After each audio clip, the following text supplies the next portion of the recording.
Yuki, the driver that I think has the potential to be the next star in Formula 1. Now, why do I think this? Why do I think Yuki is the next guy up? Well, there's a couple of things telling me why I think that, and I think 2023 has been pretty solid for him so far since the 3 races we've really had in 2023. And I think Baku will be another good result for him. Now, let's be honest, that Alphatauri is a pretty bad car this year, and getting a P11, a P11, and a P10 is actually pretty solid considering how bad that car has been. It's definitely the worst car on the grid, and that's not really to be argued with.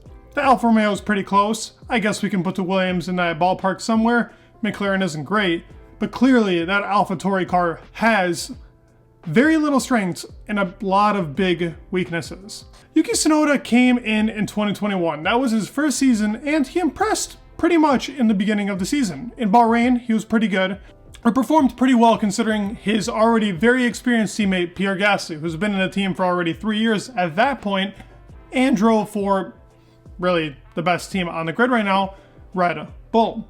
Pierre is a teammate that I think is very hard to compete against. The guy is a great qualifier, he's great in races, but Yuki in 2022 was very competitive with him. Now, while the points don't really tell the whole entire story, he did have races where he completely outraced Pierre Gasly and was a lot closer in the qualifying gap. In Bahrain, he scored points. Gasly didn't finish the race, but Gasly was on to score points and probably would have finished either P8 or P9, depending on if him and Yuki got into a battle. He didn't finish in Saudi. He didn't even start the race in Saudi. It was a very unfortunate one. Australia wasn't a good result, but a result that nobody really talks about, where I think Yuki outperformed, really showed what he had, was Imola of last year.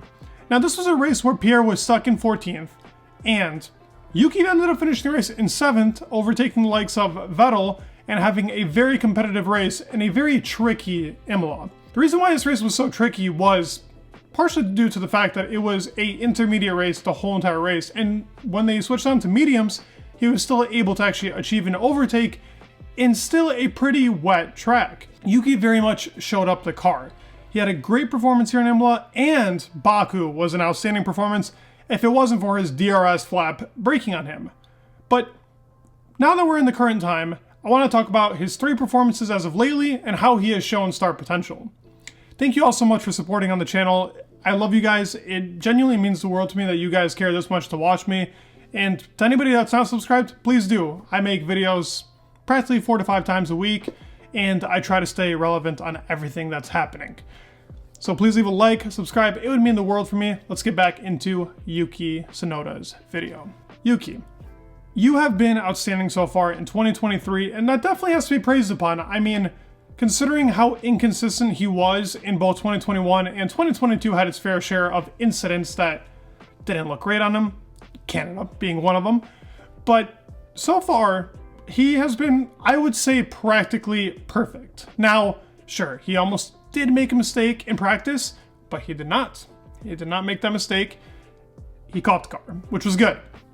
But Bahrain, if Williams didn't have that straight line speed monster and that AlphaTauri wasn't so slow on the straight, Yuki was catching Albon.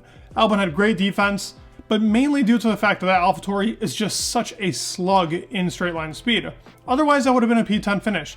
In Saudi, he defended Kevin Magnussen for over 10 to 15 laps. I mean, it was a beautiful sight to see, and I would argue that was probably the highlight of the race, with the exception of Fernando Alonso taking first place in the very beginning.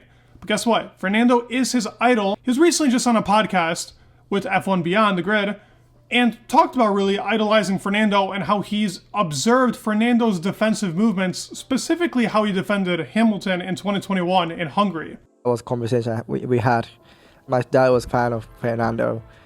And yeah, since from then, I mean, I watched a little bit more than usual towards Fernando. And yeah, still can't believe I'm racing with him. This is incredible. I didn't expect at that point that I'm racing with him in, 13 years.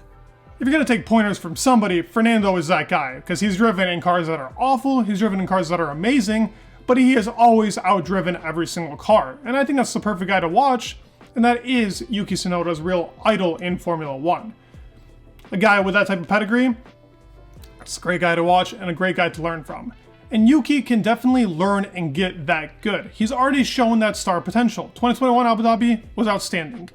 Really, I think Saudi Arabia was an outstanding performance. The car is not good. Australia was another outstanding performance by Yuki Tsunoda.